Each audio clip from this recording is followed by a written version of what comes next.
చూస్తున్నారా ఈ బ్యాండ్ సప్పడిని? ఇదేదో పెళ్లి బారాతో లేకపోతే ఓట్లలో గెలిచిన వాళ్ళు తీస్తున్న ఊరేగింపు అనుకోని ఇళ్లలో ఉన్న వాళ్ళంతా బయటికి వస్తే ఈ అన్నయ్య చేస్తున్న పొర్లు దండాల సీన్ చూసి షాక్ అయ్యారంతా. మళ్ళా ఇదేదో దేవుని ముక్కు కావచ్చు అనుకునేరు.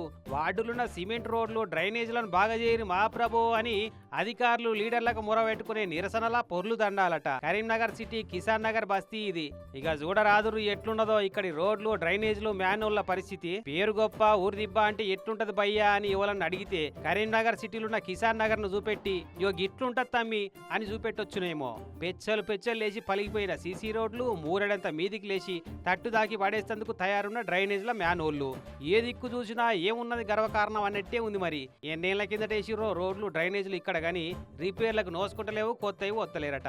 పేరుకేమో స్మార్ట్ సిటీ కానీ చూస్తే ఇది పరిస్థితి. ఇప్పటికన్నా బాగా చేయరని కిలోమీటర్ దూరం పొర్లు దండాలతోటి నిరసన చేసిండి కమలం పార్టీ లీడర్ అన్న. అయ్యో పాపం బురదల బొర్రుకుంట పెయ్యంత నుయ్యంగా పొర్లు దండాలు పూర్తి చేసిండు అన్న. మరి ఈ పొర్లు దండాల నిరసన చూసినాకనన్న పేరున్న స్మార్ట్నెస్ కరీంనగర్ సిటీ సీసీ రోడ్ల మీద ఇగనన్న గానొచ్చేటట్టు చేస్తారో లేదో అనుకుంటున్నారట కరీంనగర్ పుర ప్రముఖులు, పబ్లిక్ అంతా.